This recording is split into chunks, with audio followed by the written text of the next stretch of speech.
Ternyata itu berkahnya Masya Allah sampai sekarang. Beliau terus ngendikan, ra'aitu Rasulullah sallallahu alaihi wasallam yusolli hakadha aqidan tarafai izari ala aqid. Andai kan itu enggak pernah dilakukan seorang sahabat yang bersaksi Rasulullah pernah melakukan itu, maka kita akan menganggap sholat jubahan resmi seperti itu menjadi syarat sah. Pakai hem seperti ini resmi menjadi syarat sah. Barokahnya itu diketahui, oh yang paling pokok itu satrul aurah, yaitu mabena surah warubah. Jadi tidak konsisten itu kadang penting untuk menjaga varian hukum. Loh, Nabi itu nggak pernah terawih. Andai kan Nabi terawih terus, maka akan dikira terawih itu wajib. Nah barokahnya nggak pernah terawih, itu kamu bisa nggak terawih kan gitu. Maksudnya ya boleh nggak terawih. Ya, kalau nanti pengurus mewajibkan, carikan takbir sulam taufik ijabu malam. Bisa masalah besar itu. Nggak ada. Ini cerita ilmu, nggak cerita perilaku. Nggak. Bismillahirrahmanirrahim. Allahumma sholli wa sallim ala sayyidina Muhammadin wa ala alihi washabihi ajmain. Amma ba'du. Semoga semua di sini dimaafkan Allah Ta'ala. Karena ganggu wong top. Top cara pangeran, angger mukmin ya top. Begini ya, jadi saya tahu banyak foto-fotonya Mbah Mun ketika sama Ki As'ad. Bapak saya kandung juga pernah di sini ketika muktamar 84 berapa keluarga termasuk Ki Ahmad Siddiq karena beliau juga turunan Lasem.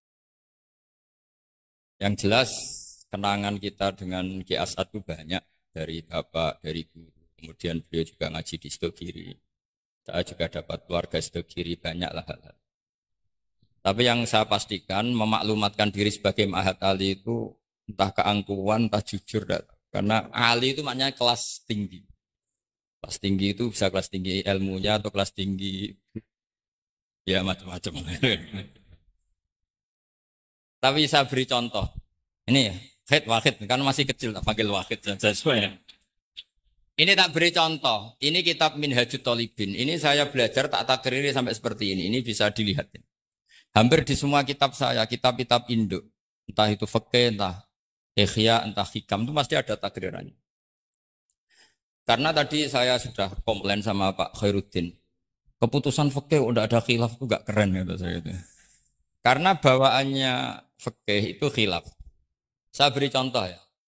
Di sini fikihnya kan diajarkan kan Fathul Wahab. Saya sedikit cerita tentang Fathul Wahab. Dulu indukan kitab fikih itu namanya Al-Um, ya kan?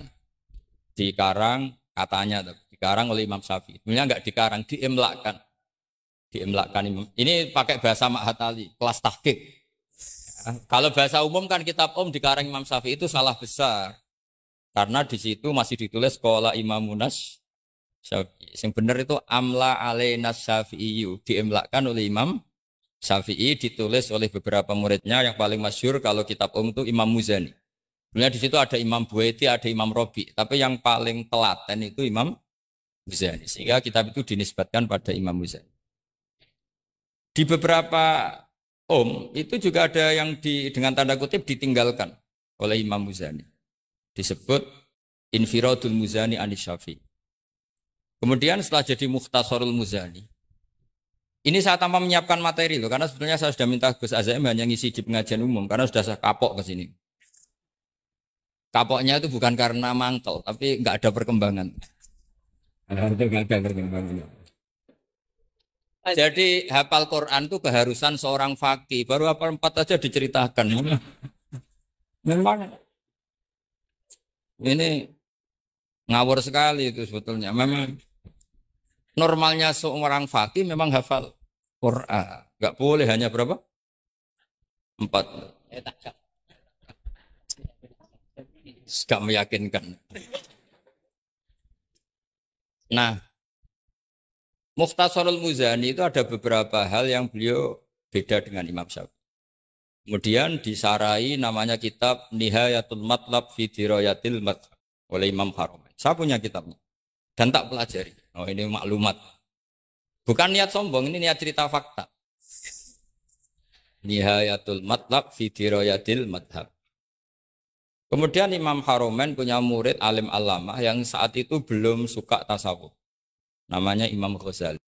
Beliau akhirnya menulis Al-Basit, berhubung Mahatali sinau Basit gak pati iso, mergo kegeden digenti Al-Wasit. Al-Wasit ya ora pati disinau ini digenti apa? Al-Wajiz. Alhamdulillah, kayaknya Pak Khairuddin juga gak punya. Punya kita Wajiz. Wahid punya? Wahid, Wajiz? Berapa halaman itu? Kitab Wajiz itu. Berapa halaman? Tebelnya aja kira-kira seberapa tebelnya? Ya, tebelnya seberapa? Kalau nggak tahu isinya, paling nggak tahu tebelnya. Harganya masih ingat. Kalau nggak tahu isinya, tahu harganya ya.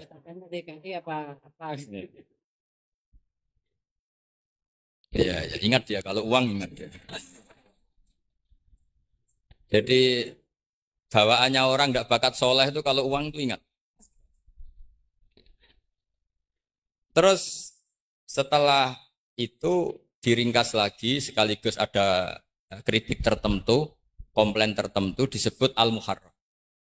Jadi memang syaratnya fikih itu harus ada yang komplain karena nggak bisa final. Disebut apa? Al-muharrar. Al-muharrar itu ya sudah dinamain al-muharrar yang sudah diteliti oleh Imam Rafi'i. Ada yang komplain lagi ya setengah sarah tapi setengah komplain. Namanya Minhajut Thalib. Minhajut Thalibin dikomplain lagi di era Syekh Zakaria Al-Ansuri. Dari masdar dengan jamak mudzakkar salim diganti manhajut tullab. Ya maknanya sama, minhaj sama manhaj maknanya sama, thalibin jamak mudzakkar salim, tullab jamak taksir. Jadi asli ini yo cara Jawa mau akal-akalan tok, minhajut thalibin jadi manhajut. Kemudian manhajut tullab itu dikarang sangat ringkas. Sehingga yang baca itu tidak paham. Mu'alifnya akhirnya dengar-dengar kalau anak-anak Matali itu tidak paham. Akhirnya terus manhajut tullab disarai sendiri oleh Syekh Zakaria Al-Ansuri. Jadi Fathul paham. Loh alhamdulillah ya masih banyak yang nggak paham. Padahal sudah sarah. Harusnya sarah kan gampang. Ya tidak paham itu bagus kan. Kita ngaku tidak paham tawadhu. Daripada ngaku paham nggak paham, mendingan ngaku nggak paham kan. Kemungkinannya dua kalau ngaku nggak paham. Mungkin tawadhu, mungkin betul adanya.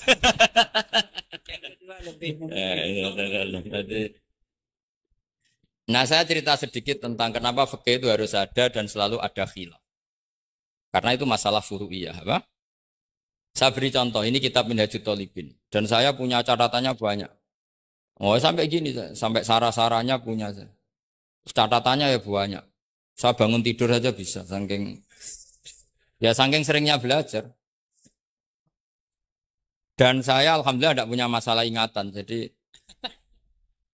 kadang banyak guru punya masalah apa? Ingatan. Tapi tidak perlu dianggap harus kemana gitu, ke rumah sakit apa, tidak perlu, nggak ingat. Misalnya sampai tak kasih tahu. Siapa paling pintar? Jagomu tak bedaan.